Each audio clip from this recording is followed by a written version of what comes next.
Hey everybody, welcome back.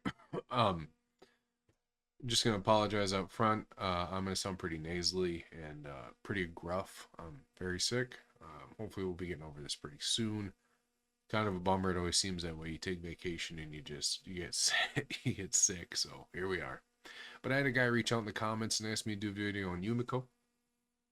I don't know if you guys know this, but I actually did do a video on Yumeko probably last year, but I guess it's time to do with an update. Really, nothing changes for Yumiko in the state of the game as it is right now. She is mainly an arena champion, but she is a dungeon master. You'll see why in a bit. And she also is part of the reason why you can still do broken things in Hydra. And just to preface this, I do not think she needs a nerf. I do not think her interaction with another copy of herself needs to be changed whatsoever. I think that is just crybaby, foolhardy thought process on that, and it's because it is the haves versus the have-nots. Yumiko gets to stay a unique champion because she resets other Yumikos. Kaimar doesn't do that, though I do believe Kaimar did that in the beginning, but then they changed it because they at the time were like, this is leading to too many broken builds for like the beginning of raid, right? Back when you would go to like, I think it was like 15 was the highest level you could go in the dungeons, and that ended up going to 20 and stuff. So just be a heads up on that. But Yumiko being able to reset herself makes her a chase void legendary. Okay. She does do a lot of other cool things, and we're going to get into it here. So let's break down her stuff first, okay? So Yumiko, her A1 hits twice, steals 7.5% of the target's turn meter if this champion has more than 50% HP.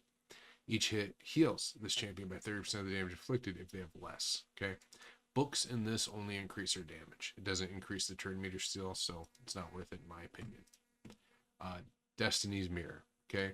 This is actually a very good ability, and it used to really work against bosses, especially the Hydra, because you could redirect fear, but then they patched it out. The fear wouldn't do anything on the Hydra. I'm still immune to it, but we get the debuff. But you can attack an enemy, 100% chance when booked, to place a hex for 3 turns. Okay. Whenever an enemy tries to place debuffs on this champion or an ally, 55% chance of transferring those debuffs to a random enemy under a hex debuff placed by this champion. This happens before any debuffs are placed on the initial target. So essentially what this means is it only works if she places this hex. If anybody else places a hex under like their ability or under a artifact like the cursed set, this will not work. And this changes to a 30% chance instead against bosses. I wish they would have kept this as a 55% chance because this would have been amazing. It is what it is. She has a partner champion, so Karuto Fox Hunter. Whenever someone fills a turn mirror of an enemy under Hex placed by this champion's turn mirror will be filled instead and only available when Karuto is on the same team. Some people do use these two in arena together. Karuto actually does hit pretty hard, but he needs an update. He needs to essentially anybody that's going to kill in arena needs to place block revive. That's just how it needs to go. And ignore defense and give you a hand job and a reach around essentially because you have to do so many things to be a good nuker in arena. And now her bread and butter, which people bitch about, but again, like I stated earlier in the video, I think this is needs to stay as it is. And they haven't changed her yet. And I'm gonna tell you right now, they ain't gonna change her. Okay, she is a void legendary that a lot of people have chased after. This is different than Trunda, where Trunda is not a void legendary. The price point on Trunda is so much lower than what it is on Yumeko. But Yumeko, Dance of Time, 3-turn cooldown when booked, decreases the cooldowns of all ally skills by 3 turns and increases the cooldowns of all enemy skills by 3 turns. Will not decrease the cooldowns of this champion skills. Actually, I think it is 5-turn and 5-turn. Let me go look here. Best way to do this is just go here. Yeah, so no, I'm sorry. With the books, it is 5 turns. I wish they would update that for replacing debuffs because the debuff thing is not true. Like this is 80%, but this is actually 100 with books. Cooldown's correct though, but there you go. So with Yumiko and the proper speeds, you can make them reset each other. Okay, they're the only champions in the game that can do that.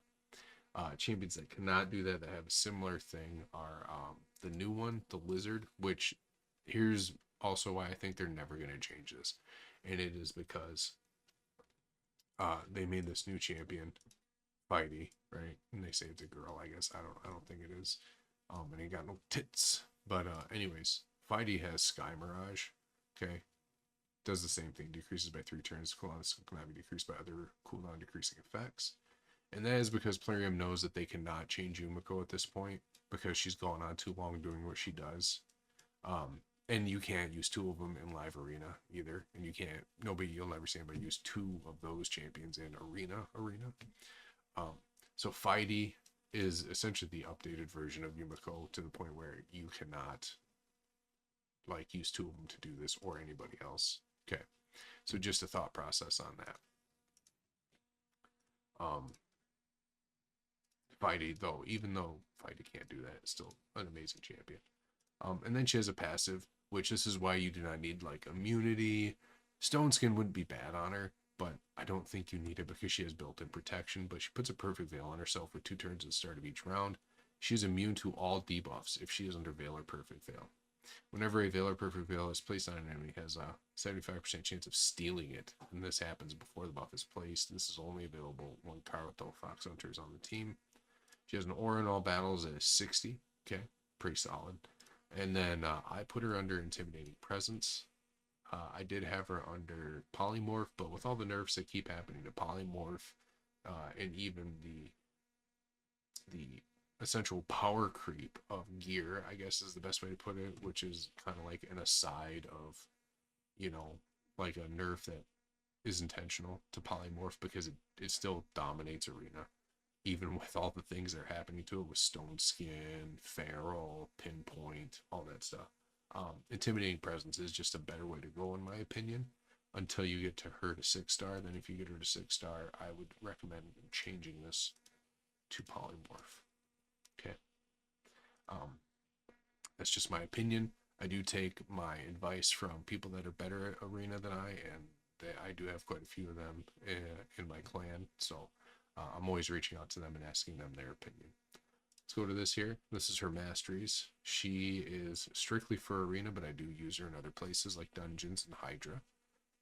As you can see, we're starting out with Defiant with resistance plus 10. You can honestly just take her over to Tough Skin and get her a little bit of defense. Sorry, I'm so exhausted. I haven't been sleeping because I've been sick. But Rejuvenation, really, this doesn't matter. Like, you're going to put her in the defense tree because putting her in offense is not an option unless you can take her down to, War Master, essentially, right? So that's actually my opinion on a lot of champions, that if you're not going to fully bring them down to the end in offense, I don't think it's worth it, especially for these supports. But you can do Tough Skin or Defiant. I would actually probably recommend Tough Skin at this point. Give her a little extra defense. Then you can take Blast Proof as well, instead of Rejuvenation. So I would actually go Tough Skin, Blast Proof, and then stick with what I got here. But then Shadow Heal, right? She gets a little heal, stays in the fight a little longer. Resurgent, 50% chance of removing a debuff from the champion when they lose 25% of their max HP. She will be smacked. Just a heads up. Even with the perfect veil or veil that reduces damage taken. Delayed death reduces damage they receive from a specific enemy by 0.75%. The sacks up to 6%. Okay. And then I have her coming down to Cycle of Revenge. 50% chance of increasing her turn meter by 15% whenever an ally is attacked with a critical hit. This just helps her cycle back to locking out the team, all that good jazz. Okay. Let's go to the support tree, which is where you're going to bring her down. Your end goal for this, if you're using it for arena, is going to be Eagle Eye. Okay. Get her down, that extra 50 accuracy. Back in the day, that meant a lot. Actually, I think one thing Raid might need to do is they might need to revamp masteries at this point with all the power creep that's happened in the game. But that's just a testament of a game that lasts through time. But anyways, bring her to Pinpoint. You want to take all the accuracy nodes here. So you're going to go Pinpoint. You're going to go Charged Focus. You're going to go Exalt in Death. Heals them by 10% of max HP whenever an enemy is killed each round. Again, keeps her in the fight longer. You're going to have her on Swarm Smiter. Okay, 4% for each enemy alive. And we'll talk about that in a minute. Lore of Steel, base stat bonus 15%. I always go Lore of Steel in the support tree if I can fit it, because once you get far enough into the game, sets will matter more than individual pieces on your gear. So you're really going to be pushing like stuff like Lore of Steel because you want that extra low bonus, okay? And with her being in 6-piece protection, this means that we're going to get extra speed and extra accuracy out of her. Evil Eye decreases the turn meter. This, with Marius in the meta, a lot of people are redoing their masteries and getting rid of Evil Eye because it procs Marius to beat your ass for free. And I might have to redo her masteries to take that out. I might take her to Cycle of Magic, to be honest, just to get that little % chance that she gets her lockout sooner, but it's probably not worth it. Yeah, that's not worth it. Neither is Harvest Despair. No, that ain't worth it either. Yeah, it might just have to be Cycle of Magic, to be fair. But bring her down to Spirit Haste. This makes her go faster every time there's for each dead ally. Okay, so you essentially want her to get back to locking out the enemy team and doing what you need her to do if you start to lose people. This actually does matter, and it helps you cut in the middle too late in the fight. Bring her down to Master Hexer. This really doesn't matter either. This sniper could actually be taken for her hex. Both of these really are just for her hex debuff. This just makes it last one turn longer. You could just increase, I mean, it's a 100% chance to land the hex, so don't take sniper actually. Disregard what I just said. Do not take sniper. Go Master Hexer. Bring it down to Evil Eye, okay? This video is going a little longer than I thought. For equipped relics, for the relics that I have, I'll just show you. I did get lucky and get one legendary relic. It's on my art base, but this relic seems to be the best for her. You could give her this one where it's instantly healed by 10% when their HP drops below 50%. And relics are pretty easy to understand what they do and who they need to go on. So this, obviously, this is a support one. Can even be put on a damage dealer. It has attack for its first one and then accuracy for the second one. Demonic Effigy, where its turn meter increases by 10% whenever one of their allies dies. Again, you want her to cycle back to her turns. I have this on my Elva. And I might take that off my Elva and actually put it on her, maybe? Probably not. But this is a damage dealing one, would not put on her. This is a damage dealing one, would not put it on her. Yeah, and this, not this either. So, sadly, Tempest Sanguinius is the one I would use right now that I have. Just gives her some extra HP. But if I rank it up and get it to 9, I'll get her some more accuracy. Which I could do, because this is, I don't know, this is an okay relic. I'm not gonna start sacrificing relics yet either. But let's get to the stats. Sorry, this is taking so long. Yeah, 13 minutes already.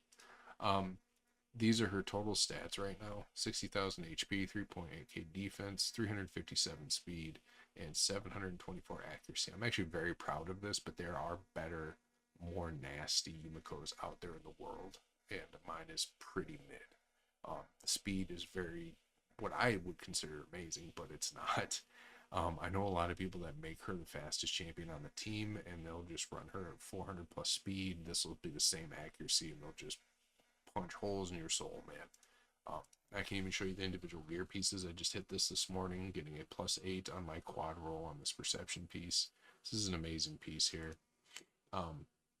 Double speed with a max speed roll here with accuracy.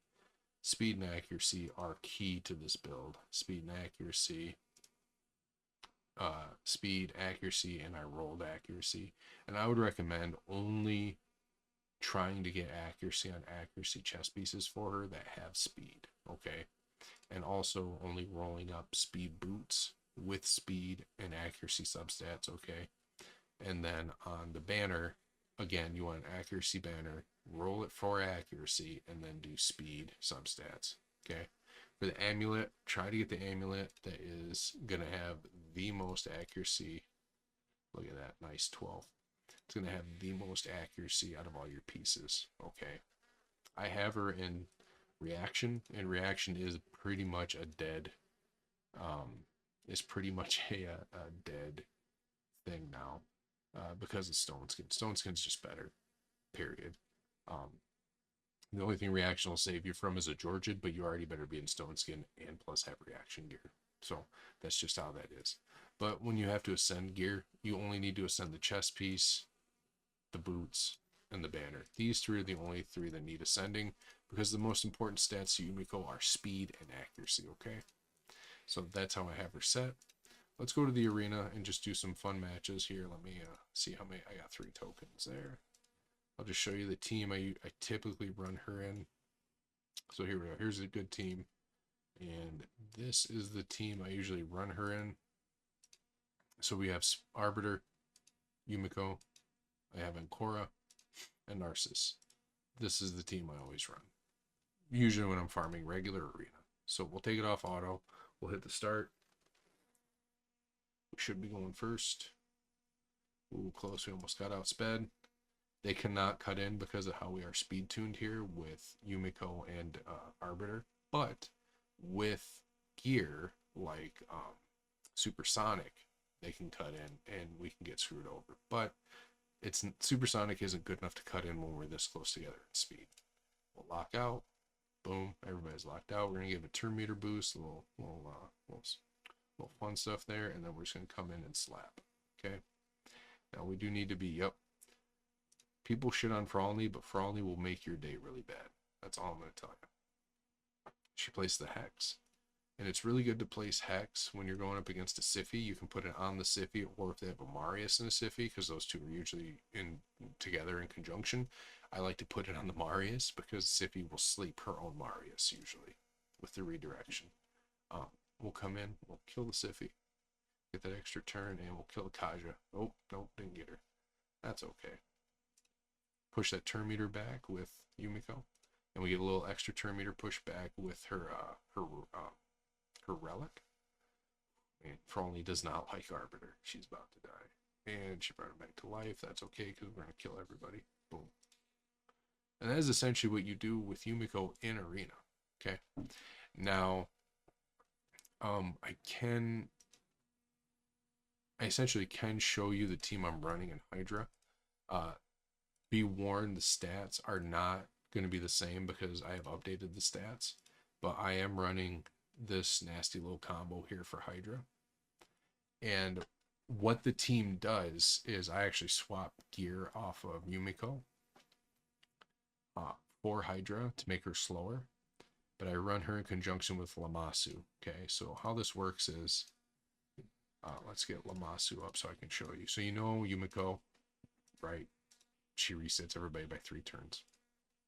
You run her with Lamasu for her A3, and you have to run it manual, and you use Lamasu to target Yumeko with her A3 because you're going to remove all debuffs from Yumeko. You're going to give her intercept, but then you're also going to fill her turn meter by 50% and reset the cooldown of all her skills. So you have a loop where everybody is in between, or I'm sorry, everybody is slower than these 2 champions. And these 2 champions will make sure everybody's ability comes off cooldown when they need to come off cooldown. And that's especially true for Trunda. So I'm actually very fortunate because I was able to put Lamasu in Feral. But a lot of people are saying, don't put her in Feral, put her in Provoke. But we'll see how it goes. I'm going to be running her on Nightmare Hydra to see if I can't start doing some dirty shit to people. But yeah, this is the team essentially I run. We can back out here. So as you can see, boom, boom, boom. Protection 9-piece on this lovely dude here. I love Blockade the Meltwater. Grip Tuck, also 9-piece protection. And for Lydia, put her in Hex. That's how you do it, okay? And probably I might have to try and run her in Provoke. But let's go to the dungeons, and I can show you where I use her in dungeons, okay? So, Dragon is the #1 place I use her in. And you'll see why here in a minute. So Dragon Hard, this is the team. The team still works without Staltus, but Staltus is essentially a safety net for the team. But Yumeko, I have her not using any of her abilities except for her Dance of Time. I want her to open with this on round 2. And then round 3, I want her to open with Destiny's Mirror to place the Hex. You'll see why. and then Dance of Time is going to be her number one. Okay, this is not a budget friendly team, not at all. If you're watching this video and you have Yumeko, know that nothing is budget friendly in this. So we'll start it off, and we'll just show you how it goes. We'll run 2 of them. So open with her A1, comes in, boom, kills everybody. Reset, boom, kills everybody. We're at the boss within 10 seconds. She puts that on the boss. Okay, so she put the hex on the boss, and we were able to land weaken and decrease defense. Okay, now I want you to watch the boss. Remember, she has a 30% chance to redirect debuffs the boss places. So boom, Crixia comes in, smacks him around, and then the boss right there fills up his debuff bar with all the poisons, right? Pretty fun. And he puts a new instance of weaken on there because he took a turn. The turn went down on weaken, and then he put a new one up, giving himself a new weaken. Okay, so that's fun. This is also helped by Stultus because Stultus automatically redirects decreased defense, weaken, and poison debuffs. And then we just speed it up. Okay, boom, she reapplies. Crixia comes in, gives him a little love tap. Everybody starts to die, but that's okay. And then boom. So we will solve that. We will run this on the full 2 times speed.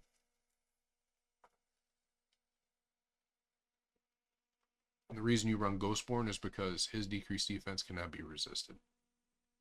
So you're always guaranteed to land it. Boom, boom. Yeah. Gives himself all those poisons. Bango, bango, bongo. Bringing him in.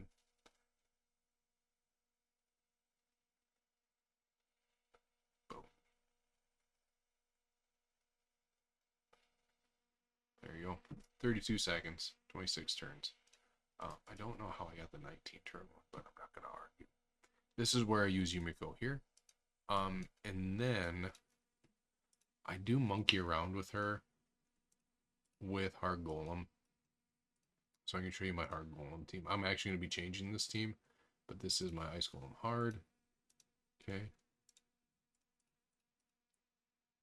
Everybody should still be in the gear they're supposed to be in. I haven't changed any of that, so let's do this, and I'll show you how she works in Ice Golem. She essentially fills the same role where she will attempt to place the hex and redirect the freezes and the decreased accuracy from the boss. Okay, there we are. Made it to the boss in 10 seconds. There is a better team out there than this. I just, Artak, this is just his job, and I don't want him to not have a job, essentially. And then Artak essentially is going to fight this boss by himself because these two are going to die. You actually want them to die sooner, to be fair. But with Ascensions and with Relics and, all that jazz, it's harder for the team to die. We could have saved so much time on that if they would have died there. We could have saved 10 or 20 seconds on that. But yeah, Artak just comes in here and just fights the boss by himself. 23-minute video. Wonderful. I'm going to let him finish this out.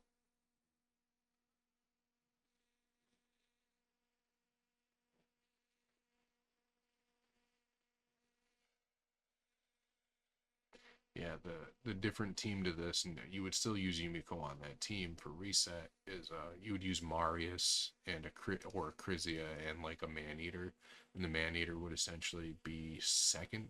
No, he would be fastest on the team, and he would just put up block debuffs and unkillable, and the Ice Golem can't kill you. And you would use Marius and a Crisia to just mow him down. But yeah, there you go. That, guys, is how I use my Yumeko. I don't use her in either. I do use her in the Arcane Keep. Her with Kaimar, they reset each other, and you're just able to crush this here. We'll just show this too. I would run Ghostborn in this, but he does weak hit against Magic Affinity champions, and it will make the run take longer. So I'd rather run Lydia in this. Boom. There you go. 18 seconds. But that is Yumeko, guys. That is that's the lady. So I hope you found this information helpful. Let's go over gear though real quick. Put her in perception or speed or regular accuracy if you have it. Depends on where you're at in the game, but perception is superior to accuracy. You can also put her in feral. If you have enough feral, that'll work out. You can also put her in pinpoint, okay? Because she might accidentally get sheeped, but this also does give her 20 accuracy and 10% increased speed. I actually, now that I'm thinking about it, do I have 2 pieces of pinpoint for her? Oh, I don't have a ring. Let's look at the equipped here. I don't have a ring for her. Oh, that's such a fucking bummer. That's a new thing to do now too, is you can put her in 2 pieces of pinpoint, because it will give her 20 accuracy and 10% increased speed. But we only have these and a banner, and the banner is probably garbage. I was not lucky in getting any. Yeah, we lose 100 accuracy and we lose some speed, but that's just how it is. But yeah, so perception, accuracy, pinpoint, feral, supersonic's another good one. Okay. Yeah, that's gonna be about it. Thank you everybody for tuning in. I'm sorry this video took so long. I was talking it was gonna take like 10 minutes, ended up taking 25. So I hope everybody has a wonderful day. Hopefully you're not sick, and if you are, I hope you get better soon. Please leave a comment down below on what champion guide you want to see next. Au revoir.